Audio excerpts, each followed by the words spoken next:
ஹாய்ங்க. நேத்து ஆஃப்டர்நூன் போல காட்டுல காய் எடுத்துட்ருக்காங்க. சரி தண்ணி, டீலாம் ஏதாவது எடுத்துட்டு போலான்னு சொல்லி காட்டுக்கு போயாச்சுங்க. போய் பார்த்துட்டு எனக்கே ஷாக் ஆயிருச்சுங்க. இவ்ளோ வெயில் பட்டைய கிளப்புது. எப்புட்றா காட்டுக்குள்ள பூந்து காய் எடுத்துட்டு வராங்கங்கிற மாரி ஆயிருச்சு. நம்மளுக்கு நடந்து போறதுக்கே இவ்ளோ கஷ்டமா இருக்குது. பருவநிலைலாம் ரொம்ப மாறிடுச்சு. ஏப்ரல், மேலாம் அடிக்க வேண்டிய வெயில் இப்பயே அடிக்குது. குளிர்காலம் முடியிறப்ப நம்ம எப்படா வெய்ய காலம் வரும்னு எல்லாம் காத்துக்கிட்டு இருந்த மாதிரி இருந்தது. இப்போ வந்து வெய்ய காலத்தில் இப்போ தான் அடி எடுத்து வச்சிருக்கிறோம். இந்த வெயிலையே நம்மளால தாங்க முடியல. இன்னும் இந்த 2 மாதத்தை எப்படா ஓட்ட போகிறேன்னு நினச்சாவே ரொம்ப பயமாக இருக்குது. இதில் வேற பிள்ளைங்களுக்கெல்லாம் ஸ்கூல் லீவ் விட்றாங்க. அவங்கள வச்சு சமாளிக்கிறதே இந்த வெயிலில் பெரும் கஷ்டமாக இருக்கும். எந்த பருவனால எப்போ மாறினாலும் விவசாயிங்க அவங்கவுங்க வேலையை அன்றாட செஞ்சு தாங்க ஆகணும். எந்த வெயில் வந்தாலும் எப்படியோ அந்தந்த சீசனுக்கு தகுந்த மாதிரி அந்தந்த இது நம்மளுக்கு வந்தால் சரி.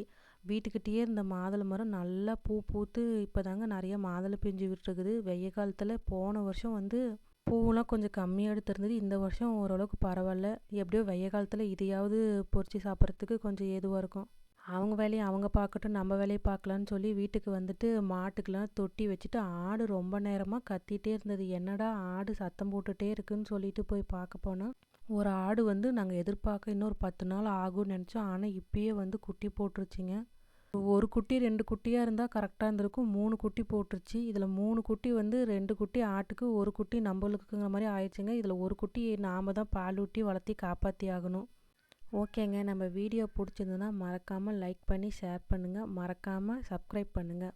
மறுபடியும் அடுத்த வீடியோவில் பார்க்கலாங்க. பாய்.